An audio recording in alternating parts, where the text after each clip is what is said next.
সম্মানিত দর্শক, আশা করি ভালো আছেন। আজকে আলোচনা করব এক্সিট পোলের যে হিসাব নিকাশ এবং প্রকৃত হিসাব নিকাশ নিয়ে। পশ্চিমবঙ্গ বিধানসভা নির্বাচনের পরে বিভিন্ন সংস্থা তাদের এক্সিট পোল প্রকাশ করেছে। এই এক্সিট পোলে প্রায় সব সংস্থাই দেখিয়েছে যে বিজেপি ক্ষমতায় আসতে চলেছে বা তারা বেশি পাবে। একটা দুটো সংস্থা অবশ্য তৃণমূলের পক্ষে রেজাল্ট দিয়েছে। এখন এই এক্সিট পোলগুলো আসলে কি করে হয়?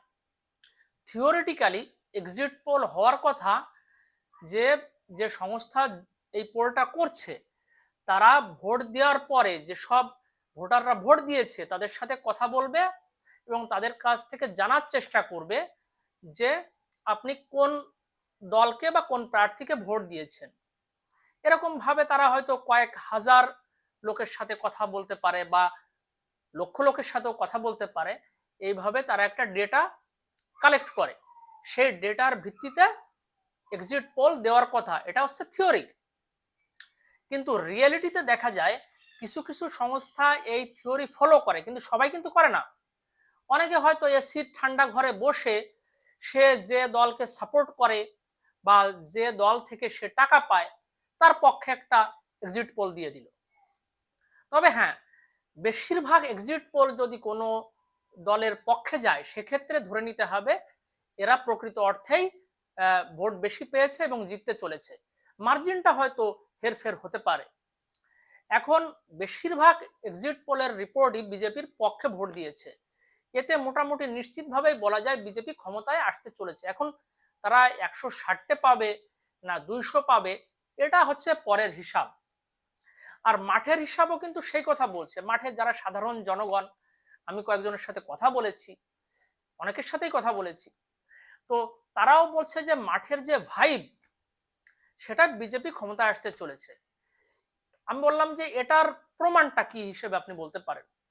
কয়েকজন বলল, দেখুন কলকাতা শহরের যে বাবুরা এরা সাধারণত ভোট দিতে অত উৎসাহী নন। তারা ভোটের দিনটা ছুটির দিন মনে করে পরিবারের সাথে আরাম আয়েশ করে কাটিয়ে দেন।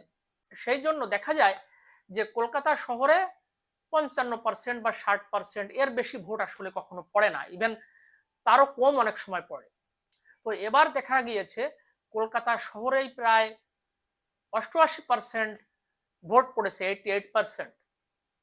তো এটাই ইন্ডিকেট করছে যে মানুষ দলে দলে ভোট দিতে আসছে, কারণ তারা এবার পরিবর্তনটা ঘটাতে চায়।